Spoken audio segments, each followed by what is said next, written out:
নমস্কার, আকাশবাণী কলকাতা খবর দর্শক জানাবো আজকের বিশেষ বিশেষ খবর। বাছাই করা খবরগুলো পেতে চ্যানেলটিতে সাবস্ক্রাইব করে পাশে থাকা বেল আইকনটি অল করে রাখুন। শুরুতেই হেডলাইন। চাংরা বান্দা ইমিগ্রেশন চেকপোস্ট দিয়ে বাংলাদেশ থেকে ফিরছেন পড়ুয়ারা।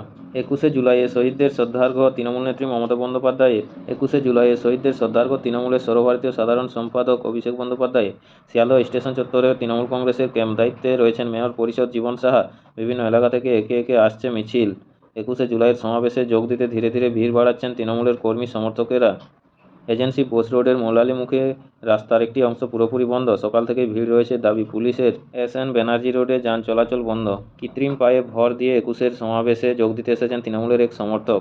গুরু পূর্ণিমা উপলক্ষে আসানসোল রামকৃষ্ণ মিশনে চলছে বিশেষ পুজো। ট্রেনে করেই কর্মীদের সঙ্গে ধর্মতলার পথে রওনা দিলেন মন্ত্রী স্বপন দেবনাথ। 21শে জুলাইয়ের সমাবেশে যোগ দিতে বিশেষ শাড়ি পরেছেন দুর্গাপুরের তৃণমূলের মহিলা কর্মীরা। তাতে লেখা রয়েছে, শহীদের রক্ত হবে নাকো ব্যর্থ, গণতন্ত্রের জন্য গুলি খেয়েছি, দাবি ট্রাম্পের। বৃষ্টি মাথায় নিয়ে ধর্মতলার মূল মঞ্চের সামনে তৃণমূলের কর্মী সমর্থকদের ভিড়। সংসদে সর্বদলীয় বৈঠকে যোগ দিতে পৌঁছলেন কেন্দ্রীয় প্রতিরক্ষা মন্ত্রী রাজনাথ সিং সহ একাধিক মন্ত্রী। তৃণমূল কর্মীদের মিছিলে স্তব্ধ শিয়ালদহ স্টেশন চত্বর। 21শে জুলাই লক্ষ্মীর ঠাকুর সেজে সমাবেশে হাজির ঘাটালের তৃণমূল কর্মী। 21শে জুলাই হাজার থেকে এক্সাইডগামী রাস্তা বন্ধ। 21শে জুলাইয়ের সমাবেশে যোগ দিতে লখনৌ থেকে কলকাতার উদ্দেশ্যে রওনা দিলেন সপা প্রধান অখিলেশ যাদব। মুর্শিদাবাদ থেকে আসা তৃণমূল কর্মীদের গলায় ঝুলছে মমতা বন্দ্যোপাধ্যায় ও অভিষেক বন্দ্যোপাধ্যায়ের ছবি। শিয়ালদহ স্টেশনে মতুয়াদের মিছিল। 21শে জুলাই হাওড়া ব্রিজ দিয়ে ধর্মতলার উদ্দেশ্যে যাচ্ছে মুর্শিদাবাদের ভরতপুর 2 নম্বর সালার এলাকার তৃণমূল কংগ্রেসের মিছিল। 21শে জুলাই বাংলার মানুষকে ধন্যবাদ জানিয়ে বিশেষ পোস্ট অভিষেকের। 21শে জুলাই সভাস্থলে পৌঁছলেন তৃণমূলের সর্বভারতীয় সাধারণ সম্পাদক অভিষেক বন্দ্যোপাধ্যায়। বাংলাদেশে অশান্তির প্রভাব পেট্রাপোল সীমান্তে। কেদারনাথ যাওয়ার রাস্তায় ধস, মৃত 3। সঙ্গীত পরিবেশনের মধ্য দিয়ে শুরু হলো 21শে জুলাইয়ের সভা। ধর্মতলার ভিক্টোরিয়া হাউসের সামনে ভিড় জমেছে পার্ক স্ট্রিট মেট্রোতে। বক্তব্য রাখছেন বাগদার বিধায়ক মধুপর্ণা ঠাকুর। 21শে জুলাই ধর্মতলার উদ্দেশ্যে বিধায়ক অতীন ঘোষের নেতৃত্বে মিছিল। 21শে জুলাই সভা শেষ হতেই সাফাই পর্ব শুরু। গুরু পূর্ণিমা উপলক্ষে গোরখনাথ মন্দিরে পুজো দিলেন উত্তরপ্রদেশের মুখ্যমন্ত্রী যোগী আদিত্যনাথ। উত্তরপ্রদেশে লাইনচ্যুত মালগাড়ি। আস্থা ও ভরসার নাম মমতা বন্দ্যোপাধ্যায়। ডেঙ্গু বিরোধী সচেতনতা অভিযানে পশ্চিম মেদিনীপুর থেকে সাইকেল চালিয়ে কলকাতায় 21শে জুলাইয়ের সভাস্থলে কৃষক তিনাঙ্কুর পাল। কে হলেন ভারতীয় ফুটবল দলের নতুন কোচ। প্রতিদিন নিয়মিত সঠিক খবর শোনার জন্য আমাদের চ্যানেলটিকে সাবস্ক্রাইব করে রাখুন। শিশু শিক্ষা কেন্দ্রে নিম্নমানের চাল দেওয়ার অভিযোগ, বিক্ষোভ অভিভাবকদের। নমস্কার, দেখছেন AM টুডে নিউজ চ্যানেলে। জানাবো আজকের বাছাই করা গুরুত্বপূর্ণ 10টি তাজা খবর। দেখে নেব আজকে শহরের আবহাওয়ার হালচাল। বঙ্গোপসাগরে সৃষ্ট নিম্নচাপের জেরে আজ রবিবার থেকেই রাজ্যের বিভিন্ন জেলায় বৃষ্টি হতে পারে। দক্ষিণবঙ্গের কয়েকটি জেলায় জারি রয়েছে সতর্কতাও। শহরেও বৃষ্টির সম্ভাবনা রয়েছে, তাই কিছুটা কমতে পারে তাপমাত্রা। আজ রবিবার সকালে শহরে সর্বনিম্ন তাপমাত্রা ছিল 27.8 ডিগ্রি সেলসিয়াস, যা স্বাভাবিকের থেকে 1.3 ডিগ্রি বেশি। গতকাল শনিবার শহরে সর্বাধিক তাপমাত্রা ছিল 33.1 ডিগ্রি সেলসিয়াস, যা স্বাভাবিকের থেকে 1.1 ডিগ্রি বেশি। আজ রবিবার শহরে সর্বাধিক তাপমাত্রা থাকতে পারে 32 ডিগ্রি সেলসিয়াসের ঘরে। এদিন মূলত শহরের আকাশ থাকবে মেঘলা, বজ্রবিদ্যুৎ সহ বৃষ্টির সম্ভাবনা রয়েছে। গত 24 ঘন্টায় শহরে 2.7 মিমি বৃষ্টি হয়েছে।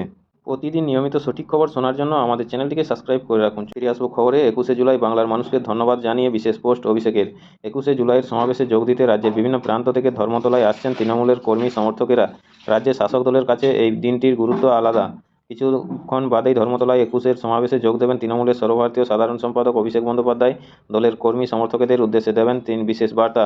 তার আগে সোশ্যাল মিডিয়ায় বাংলায় মানুষকে ধন্যবাদ জানিয়ে একটি পোস্ট করেছেন অভিষেক। তিনি লিখেছেন, বাংলার মানুষ বারবার বাংলা বিরোধীদের দেখিয়ে দিয়েছেন কোনো অবস্থাতেই তারা মাথা নত করবেন না, কারো সামনে আত্মসমর্পণ করবেন না। মানুষের অধিকারের জন্য অক্লান্ত লড়াই চালিয়ে যাব আমরা। আজ শহীদ দিবসে আমাদের এটাই প্রতিজ্ঞা। সঙ্গীত পরিবেশনের মধ্য দিয়েই শুরু হলো 21শে জুলাইয়ের সভা। ধর্মতলা চত্বর লোকারণ্য কাতরে কাতরে তৃণমূল কংগ্রেসের কর্মী সমর্থকেরা হাজির হয়েছেন দলনেত্রীর ভাষণ শুনতে। বেলা 11টা নাগাদ শুরু হলো 21শে জুলাইয়ের সভা। পরিবর্তন গ্রুপের সঙ্গীত পরিবেশনের মধ্য দিয়ে শুরু হলো আজকের সভা। কেদারনাথ যাওয়ার রাস্তায় ধস, মৃত 3। উত্তরাখণ্ডে কেদারনাথের ট্রেকিং রুটে ধসের জেরে মৃত্যু হলো কমপক্ষে 3 পুণ্যার্থীর। আহত হয়েছেন আরও 5 জন। জানা গিয়েছে, রবিবার গৌরীকুণ্ড থেকে কেদারনাথ যাওয়ার পথে পাহাড় থেকে বোল্ডার খসে পড়েই এই দুর্ঘটনা ঘটেছে। খবর পেয়ে উদ্ধারকারী দল দ্রুত ঘটনাস্থলে পৌঁছে আহতদের হাসপাতালে পাঠানোর ব্যবস্থা করেছে। ঘটনায় দুঃখ প্রকাশ করেছেন উত্তরাখণ্ডের মুখ্যমন্ত্রী পুষ্কর সিং ধামি। আলিপুরদুয়ারে হাতির তাণ্ডব, মৃত 1। আলিপুরদুয়ারের শামুকতলা থানার কার্তিকা চা বাগানের চিরু লাইনে হাতির কবলে পড়ে মৃত্যু হলো এক ব্যক্তির। রবিবার ভোররাতে এই ঘটনা ঘটেছে। জানা গিয়েছে, ওই ব্যক্তিকে মাটিতে আছড়ে ফেলে হাতি, তার জেরেই মৃত্যু ঘটে। পুলিশ জানিয়েছে, মৃতের নাম পেলাটুস ডাঙ্গুয়ার, বয়স 45। বাংলাদেশে উত্তপ্ত পরিস্থিতির জের রবি সময়ে বাতিল মৈত্রী এক্সপ্রেস। বাংলাদেশের পরিস্থিতি শান্ত হওয়ার নাম নেই। উত্তপ্ত পরিস্থিতির জেরে রবি সোমে বাতিল মৈত্রী এক্সপ্রেস। আজ রবিবার ঢাকা কলকাতা মৈত্রী এক্সপ্রেস বাতিল করা হয়েছে। আগামীকাল সোমবারও কলকাতা ঢাকা মৈত্রী এক্সপ্রেস চলবে না। পূর্বস্থলীতে জলে ডুবে মৃত্যু পৌড়ের। রবিবার সকালে পূর্ব বর্ধমান জেলার পূর্বস্থলী থানার চুপিতে পাটজাগ দিতে গিয়ে জলে ডুবে মৃত্যু হলো এক পৌড়ের। মৃতের নাম সাধন সিংহ, বয়স 52, বাড়ি চুপি হরিনগরে। কালনা মহকুমা হাসপাতালে মৃতদেহ ময়নাতদন্তের জন্য পাঠানো হয়েছে। প্রতিদিন নিয়মিত সঠিক খবর শোনার জন্য আমাদের চ্যানেলটিকে সাবস্ক্রাইব করুন। ফিরে আসবো খবরে। সংরক্ষণ নিয়ে রায় বাংলাদেশের সুপ্রিম কোর্টের। অশান্ত বাংলাদেশ, দিকে দিকে জ্বলছে আগুন, বন্ধ ইন্টারনেট, পরিস্থিতি নিয়ন্ত্রণে রাস্তায় নেমেছে সেনা। এর মাঝেই সংরক্ষণ ব্যবস্থা নিয়ে বড় রায় দিল বাংলাদেশের সুপ্রিম কোর্ট। দেশের সংরক্ষণ ব্যবস্থার সংস্কার করা হবে বলেই রায় দিয়েছে শীর্ষ আদালত। আজ রবিবার সংরক্ষণ নিয়ে বাংলাদেশের সুপ্রিম কোর্টে শুনানি ছিল, যাতে হাইকোর্টের রায় খারিজ করে দিয়েছেন শীর্ষ আদালতের বিচারপতিরা। বাংলাদেশের সুপ্রিম কোর্টের তরফে জানানো হয়েছে, দেশের সরকারি চাকরি ক্ষেত্রে মোট 7% সংরক্ষণ রাখতে হবে। তার মধ্যে 5% সংরক্ষণ থাকবে মুক্তিযোদ্ধাদের সন্তানদের জন্য, বাকি 2% অন্য শ্রেণীর জন্য সংরক্ষিত থাকবে। পরের খবরে চলে আসবো। চ্যাংড়াবান্ধা ইমিগ্রেশন চেকপোস্ট দিয়ে বাংলাদেশ থেকে ফিরছেন পড়ুয়ারা। বাংলাদেশে পরিস্থিতি শান্ত হওয়ার নাম নেই। অশান্ত পরিস্থিতির জেরে বাংলাদেশ ছাড়ছেন বিভিন্ন দেশের পড়ুয়ারা। রবিবার দুপুর 1টা পর্যন্ত চ্যাংড়াবান্ধা ইমিগ্রেশন চেকপোস্ট দিয়ে ফিরছেন 550 জন পড়ুয়া। এদের মধ্যে 338 জন ভারতীয়, 186 জন নেপালবাসী, 25 জন ভুটানি ও 1 জন মালদ্বীপের বাসিন্দা। আপনাদের সবাইকে বলা হচ্ছে, যারা নিয়মিত খবর শুনতে চান, আমাদের চ্যানেলটিকে সাবস্ক্রাইব করে পাশে থাকা বেল আইকনটি অল করে রাখুন। প্রতিনিয়ত আপডেট আপনার ফোনের মধ্যে চলে যাবেন। ফিরে আসবো খবরে। গাড়ির কালো কাঁচ নামিয়েই বিধানসভায় ঢোকার নির্দেশ। বিধায়কদের বিধানসভায় প্রবেশের ক্ষেত্রে বেশ কিছু কড়া নির্দেশ জারি করেছে কর্তৃপক্ষ। বলা হয়েছে, কোনো বিধায়ক গাড়িতে কালো কাঁচ তুলে বিধানসভায় প্রবেশ করতে পারবেন না। গেটের সামনে গাড়ির কালো কাঁচ নামিয়ে দিতে হবে। নিরাপত্তা রক্ষীরা পরীক্ষা করে নেবেন। নিরাপত্তা সুনিশ্চিত করতেই এই কড়াকড়ি, বিধানসভা সচিবালয় জানিয়েছে। গাড়ির কালো কাঁচ তুলে অনুমোদনহীন কোনো ব্যক্তি বিধানসভায় প্রবেশ করছেন কিনা তা দেখে নেওয়া হবে। মন্ত্রী ও বিধায়কদের প্রবেশের জন্য বিধানসভার গেটও নির্দিষ্ট করে দেওয়া হয়েছে। সেই গেট দিয়ে বিধায়কদের গাড়ি যখন প্রবেশ করবে, তখন গাড়িতে কে আছেন দেখে নেবেন নিরাপত্তারক্ষীরা। এছাড়া বিধানসভা চত্বর জুড়ে বসানো হচ্ছে বেশ কিছু ক্যামেরা, পুরোটাই থাকবে পুলিশের নজরে। 21শে জুলাই লক্ষ্মী ঠাকুর সেজে সমাবেশে হাজির ঘাটালের তৃণমূল কর্মী। 21শে জুলাইয়ের সমাবেশে যোগ দিতে রাজ্যের বিভিন্ন প্রান্ত থেকে আসছেন তৃণমূল কর্মী সমর্থকেরা। অনেকে অভিনব প্রচারও করেছেন। কেউ সম্প্রীতির বার্তা দিচ্ছেন, আবার কেউ তৃণমূল সরকারের জনমুখী প্রকল্পের প্রচার করছেন। তেমনই এক তৃণমূল কর্মী লক্ষ্মী ঠাকুর সেজে লক্ষ্মীর ভাণ্ডার প্রকল্পের প্রচার করছেন সমাবেশে। পশ্চিম মেদিনীপুরের ঘাটাল পুরসভার 14 নম্বর ওয়ার্ডের বাসিন্দা লক্ষ্মীকান্ত কর্মকার। তিনি আজ রবিবার ধর্মতলার দলীয় সমাবেশে যোগ দিতে এসেছেন লক্ষ্মী ঠাকুর সেজে। সঙ্গে রয়েছে লক্ষ্মীর ভাঁড়ও। পরের খবরে চলে আসবো। গণতন্ত্রের জন্য গুলি খেয়েছি, দাবি ট্রাম্পের। 1 সপ্তাহের ব্যবধানে ফের সমহিমায় আমেরিকার প্রাক্তন প্রেসিডেন্ট ডোনাল্ড ট্রাম্প। গত শনিবার পেনসিলভেনিয়ার জনসভায় হামলা হয় ট্রাম্পের উপর। অল্পের জন্য প্রাণ রক্ষা হয় রিপাবলিকান নেতার। তার 1 সপ্তাহ বাদে একটি জনসভা থেকে বক্তব্য রাখতে গিয়ে বাইডেনের সরকারের বিরুদ্ধে তোপ দাগলেন তিনি। গত সপ্তাহের ঘটনা প্রসঙ্গে ট্রাম্প বলেন, আমি গণতন্ত্রের জন্য গুলি খেয়েছিলাম। পরের খবরে চলে যাব। ফের লাইনচ্যুত মালগাড়ি। গতকাল শনিবার সন্ধ্যায় উত্তরপ্রদেশের আমরোহাতে লাইনচ্যুত হয়ে যায় একটি মালগাড়ির 7টি বগি, যার ফলে গাজিয়াবাদ মেরাদাবাদ লাইনে ব্যাহত হয় ট্রেন পরিষেবা। আজ রবিবার সকাল থেকেই পরিষেবা স্বাভাবিক করার চেষ্টা চালাচ্ছে রেল কর্তৃপক্ষ। দ্বিতীয় বিয়ে করছেন স্নেহাশিস গাঙ্গুলি। ফের বিয়ের পিড়িতে স্নেহাশিস গাঙ্গুলি। দীর্ঘদিনের বান্ধবী অর্পিতা চট্টোপাধ্যায়ের সঙ্গে রবিবার বিবাহ বন্ধনে আবদ্ধ হতে চলেছেন 59 বছর বয়সী সিএবি সভাপতি। আগামী 7ই আগস্ট কলকাতার এই হোটেলে প্রতিভোজনের অনুষ্ঠান হবে। প্রতিদিন নিয়মিত সঠিক খবর শোনার জন্য আমাদের চ্যানেলটিকে সাবস্ক্রাইব করে রাখুন। ফিরে আসবো খবরে। 21শে জুলাই শহরে ট্রাফিকের হালচাল। আজ রবিবার ছুটির দিন হলেও শহরে উন্মাদনা রয়েছে। আজ 21শে জুলাই শহীদ দিবসের সমাবেশে যোগ দিতে ধর্মতলার উদ্দেশ্যে রওনা দিয়েছেন তৃণমূলের কর্মী সমর্থকেরা। আজ রবিবার হওয়ার অফিস, স্কুল, কলেজ ছুটি, তাই 21শে জুলাইয়ের কর্মসূচির জন্য শহরে বিরাট যানজটের আশঙ্কা কম বলেই দাবি লালবাজারের। হাওড়া ও শিয়ালদহ স্টেশন থেকে বড় মিছিল আসবে ধর্মতলায়।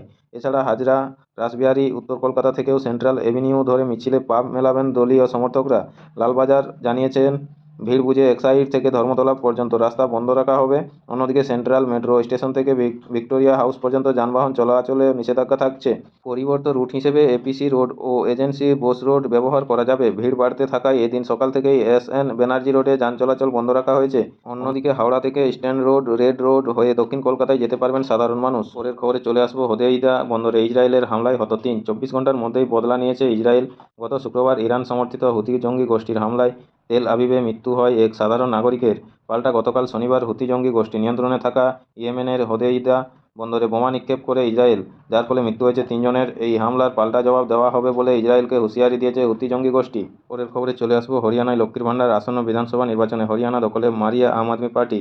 আপ-দলের সুপ্রিমো অরবিন্দ কেজরিওয়াল জেলে থাকার প্রচারের ব্যাটন তুলে নিয়েছেন স্ত্রী সুনিতা। শনিবার ভোটমুখী রাজ্যের জন্য তিনি 5টি কেজরিওয়ালের গ্যারান্টির কথা ঘোষণা করেছেন।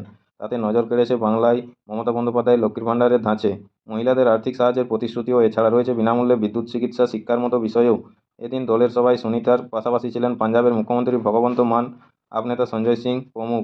তারা একযোগে বিজেপিকে আক্রমণ করেন। প্রসঙ্গত হরিয়ানায় 90টি আসনেই প্রার্থী দেওয়ার কথা ঘোষণা করেছে আপ। পরের খবরে চলে আসবো। শিশু শিক্ষা কেন্দ্রে নিম্নমানের চাল দেওয়ার অভিযোগ, বিক্ষোভ অভিভাবকদের। একাধিক অভিযোগ তুলে জলপাইগুড়ির ময়নাগুড়ি ব্লকের সাপটিবাড়ি 2 গ্রাম পঞ্চায়েতের লোহারকুচি ডাঙ্গা শিশু শিক্ষা কেন্দ্রে বিক্ষোভ দেখালেন শিশুদের অভিভাবকরা। শিক্ষক শিক্ষিকাদের আটকে রেখে বিক্ষোভ দেখানো হয়। অভিযোগ, ওই শিশু শিক্ষা কেন্দ্রে বাচ্চাদের নিয়মিতভাবে নিম্নমানের চাল খাওয়ানো হচ্ছে, চালে পোকা থাকেও বলে দাবি করা হচ্ছে। এছাড়াও শিক্ষক শিক্ষিকারা 12টার পর শিশু শিক্ষা কেন্দ্রে আসে ও তারপরেও মোবাইল নিয়ে ব্যস্ত থাকে বলে অভিযোগ উঠেছে। প্রতিদিন নিয়মিত সঠিক খবর শোনার জন্য আমাদের চ্যানেলটিকে সাবস্ক্রাইব করে রাখুন। পরের খবরে চলে আসবো। কে হলেন ভারতীয় ফুটবল দলের নতুন কোচ? ভারতীয় সিনিয়র ফুটবল দলের নতুন কোচ কে হবেন তা জানার অধীর আগ্রহে অপেক্ষায় ছিল গোটা দেশের ফুটবল প্রেমীরা। অবশেষে আজ শনিবার সন্ধ্যায় AIFF সেই নতুন কোচের নাম ঘোষণা করে দিল। ইগর স্টিমাচের জায়গায় এবার ভারতীয় সিনিয়র ফুটবল দলের দায়িত্ব দেওয়া হলো মানোলো মার্কুয়েজকে। পাশাপাশি এই মরশুমের জন্য তিনি FC গোয়া দলের কোচিংয়ের দায়িত্ব সামলাবেন। আজ নয়াদিল্লির ফুটবল হাউসে ফেডারেশনের এক্সিকিউটিভ কমিটির বৈঠকে এই সিদ্ধান্ত হয়। নমস্কার, আজকের স্থানীয় সংবাদটি এখানেই শেষ হলো। এরপরে সংবাদটি পেতে চ্যানেলটিতে সাবস্ক্রাইব করে পাশে থাকা বেল আইকনটি অল করে রাখুন। সবাই ভালো থাকুন, সুস্থ থাকুন। দেখা হচ্ছে নেক্সট আপডেট নিউজে।